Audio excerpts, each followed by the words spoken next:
আমাৰ সদৌ অসম মাধ্যমিক স্নাতক শিক্ষক মঞ্চৰ প্ৰথম বৰ্ধিত কাৰ্যনিৰ্বাহক আৰু প্ৰথম আমাৰ অভিৱৰ্তন আমি ইয়াত অনুষ্ঠিত কৰিছোঁ। আমাৰ গোটেই সমগ্ৰ অসমৰ বিভিন্ন জিলাৰ পৰা প্ৰতিনিধিসকল আহিছে, জিলা সভাপতি সম্পাদক আৰু ৰাজ্যিক সদস্যসকল আহিছে আৰু কেন্দ্ৰীয় সমিতিৰ সকলো বিষয়ববী ইয়াত উপস্থিত আছে। আৰু এতিয়া আমাৰ 2 বজাৰ পৰা আমাৰ মুকলি সভা অনুষ্ঠিত হ'ব। তাত আমাৰ অসমৰ মাননীয় শিক্ষামন্ত্ৰী ডক্টৰ অনুজ পেগু ডেকানি উপস্থিত থাকিব। লগতে আমাৰ ৰুক্ম গোহাঁই বৰুৱা ছাৰ তেখেত ইতিমধ্যে আহি পাইছে আৰু commissioner secretary Narayan Konwar sir আহিব।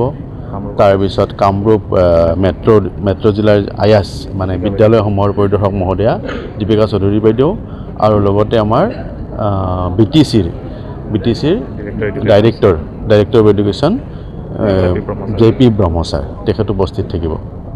আৰু লগতে প্ৰাগ নিউজৰ প্ৰধান সম্পাদক প্ৰশান্ত ৰাজগুৰু মহোদয় ডাঙৰীয়া তেখেত উপস্থিত থাকিব। আৰু এইধৰণে আমি আজি দিনটো আমি পৰিকল্পনা কৰিছোঁ আৰু পৰিকল্পনা মতে আমাৰ এতিয়ালৈকে খুব সুচাৰুৰূপে এতিয়ালৈকে যিখিনি মানে অনুষ্ঠান আছিলে খুব সুন্দৰকৈ হৈছে। তাৰ কাৰণে মাতেকে ধন্যবাদ জ্ঞাপন কৰিছোঁ। আৰু বাকী যিখিনি আৰু কাৰ্যসূচী আছে সেইখিনি খুব সুন্দৰকৈ হ'ব বুলি মই অনুভৱ মানে এটা আশা কৰিছোঁ।